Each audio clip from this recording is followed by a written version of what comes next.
నమస్తే, నేను రవిశంకర్ వెళ్ళ సమకాలీన అంశాలపై తెలుగు రాష్ట్రాల్లో హాట్గా నడుస్తున్న పాలిటిక్స్ అలాగే జాతీయ రాజకీయ పరిణామాలపై సమగ్ర విశ్లేషణ అందించే నమస్తే నాగేశ్వర్ కార్యక్రమానికి స్వాగతం. ప్రొఫెసర్ నాగేశ్వర్ గారు మనతో జాయిన్ అయ్యారు.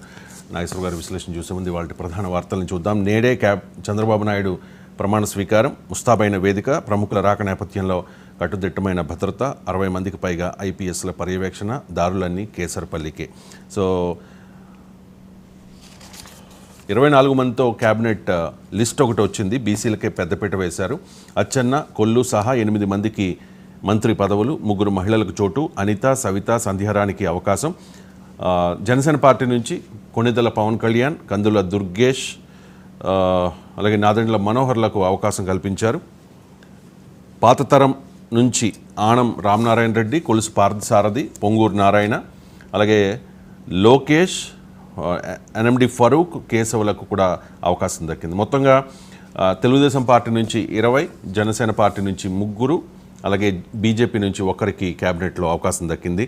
ఇవాళ నుంచే ప్రజాపాలన, ప్రతి అడుగు ప్రజల కోసమే, కూల్చివేతలు నరికివేతలు ఉండవు, తెలుగు జాతిని నెంబర్ 1 చేద్దాం, అమరావతి రాజధాని, ఆర్థిక రాజధానిగా విశాఖ, కర్నూలును కూడా అభివృద్ధి చేస్తామని చెప్పి చంద్రబాబు నాయుడు అండ్ పవన్ కళ్యాణ్ స్పష్టం చేశారు. మంచి రోజులు వచ్చాయి, రాష్ట్రానికి చంద్రబాబు అవసరం, పగా ప్రతీకారాలకు సమయం కాదు, అభివృద్ధి కోసమే కలిసి అడుగులు వేస్తాము అని చెప్పి పవన్ కళ్యాణ్ స్పష్టం చేశారు. ఇంకా సమదృష్టి, అన్ని ప్రాంతాల అభివృద్ధి, అమరావతి మన రాజధాని, కర్నూలుపై ప్రత్యేక దృష్టి సారిస్తాం, ప్రతి అడుగు ప్రజల కోసమే, విధ్వంసాలు కక్ష సాధింపులు ఉండవు, విశాఖను ఆర్థిక రాజధానిగా చేస్తాం, తప్పు చేసిన వారిని చట్ట ప్రకారం మాత్రమే శిక్షిస్తాం, ఏ ఒక్కరి ఆత్మగౌరవానికి భంగం కలగదు, రాష్ట్రాభివృద్ధికి సహకరిస్తామని మోదీ, అమిత్ షా హామీ ఇచ్చారు అంటూ ఎన్డీఏ శాసనసభాపక్ష సమావేశంలో చంద్రబాబు నాయుడు స్పష్టం చేసిన వార్త. ఇక ఏపీ మంత్రివర్గంలో 17 మంది కొత్తవారే. ఉప ముఖ్యమంత్రిగా పవన్ కళ్యాణ్, 24 మందితో మంత్రుల జాబితా రిలీజ్ అయింది. జనసేన నుంచి 3, భారతీయ జనతా పార్టీ నుంచి 1. ఒకసారి కొత్త మంత్రుల పేర్లు చదువుతాను. కొణిదెల పవన్ కళ్యాణ్ జనసేన నుంచి, Nara Lokesh Telugu Desam party, Kinjarapu Atchannaidu TDP, Kollu Ravindra TDP, Nadendla Manohar Janasena, Ponguru Narayana TDP, Anitha Vangalapudi TDP, Satyakumar Yadav BJP, Nimmala Ramanaidu TDP, NMD Farooq మైనార్టీల నుంచి అవకాశం కల్పించారు టీడీపీ, ఆనం రామనారాయణ రెడ్డి వైసీపీ నుంచి టీడీపీలోకి వచ్చి ఎమ్మెల్యే అయ్యారు. ఆయనకు కూడా మంత్రిగా అవకాశం దక్కింది. పయ్యావుల కేశవ్ తెలుగుదేశం పార్టీలో సీనియర్ నాయకుడు, అనగాని సత్యప్రసాద్ కొలుసు పార్థసారథి వైసీపీ నుంచి టీడీపీలోకి వచ్చి ఎమ్మెల్యే అయ్యి ఇప్పుడు మినిస్టర్ అవుతూ ఉన్నారు. Dola Bala Veeranjaneya Swamy, Gottipati Ravikumar, Kandula Durgesh Janasena, Gummadi Sandhyarani, BC Janardhan Reddy, TG Bharath, S Savitha, Vasamsetti Subhash, Kondapalli Srinivas, Mandipalli Ramprasad Reddy. ఇది క్యాబినెట్ లిస్టు. ఇక మొదట ప్రజల ఇబ్బందుల్ని గుర్తిద్దాం, అత్యున్నత పాలన కోసమే ఇంత అఖండ విజయం అంటూ జనసేన అధ్యక్షుడు పవన్ కళ్యాణ్ స్పష్టం చేశారు.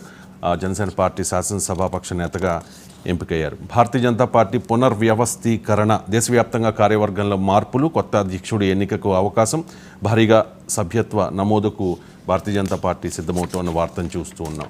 ఇక నెక్స్ట్,